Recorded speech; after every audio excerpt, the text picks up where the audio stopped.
Come up today on Nick's Gaming View. In celebration of 2012's closing, I'll be counting down my personal top 10 games of 2012, beginning with spots 10 through 6. So stay tuned for which games make the cut, and tune in tomorrow for my top 5 of this incredible year for gaming.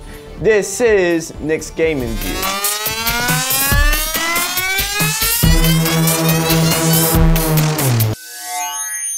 Hello everyone and welcome to Nick's Gaming View. You are here with your host, Nick McCandless. Starting with number 10, Electronic Arts' rebirth of SSX rose my eyebrows upon the announcement, as the franchise was among a steep downslope.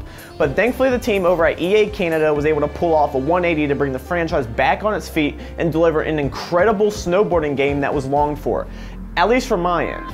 Rounded out at number 9, while the PlayStation Vita has been off to a rough start, causing concern for developers behind the device, Uncharted Golden Abyss, while not on the level of the console counterparts, certainly proved the potential of the Vita platform. Despite the lack of online multiplayer, the visuals, gameplay, and execution of story were all solid, earning a position on my top 10 games of 2012. With Rockstar Games deep within the development of Grand Theft Auto 5, you would think receiving a stellar experience within a year of the release would be insane, but they successfully pulled it off with the release of Max Payne 3. Delivering an engaging story with somewhat decent multiplayer, Max Payne 3 was a surprise hit, and the fact that it was released during a slump successfully allowed the game to receive the attention it deserves, earning my number 8. When a game is able to invade the realm of video game press for months after its release, you know the game has done something right. Mass Effect 3, coming in at number 7, provided an action-packed adventure filled with entertainment that even someone as myself, who was never a fan of the franchise, appreciated. While the ending received an overabundance of backlash, I feel as if it was a bit overdramatic, and even outside of that, the campaign was nothing short of amazing.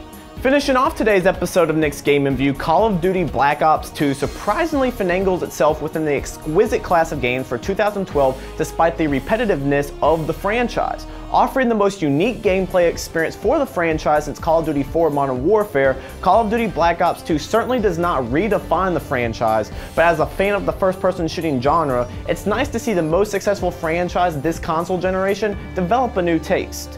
Well, that concludes today's episode of Nick's Gaming View, but be sure to follow me on Twitter at Nick McCandless and check back tomorrow for my top 5 games of 2012.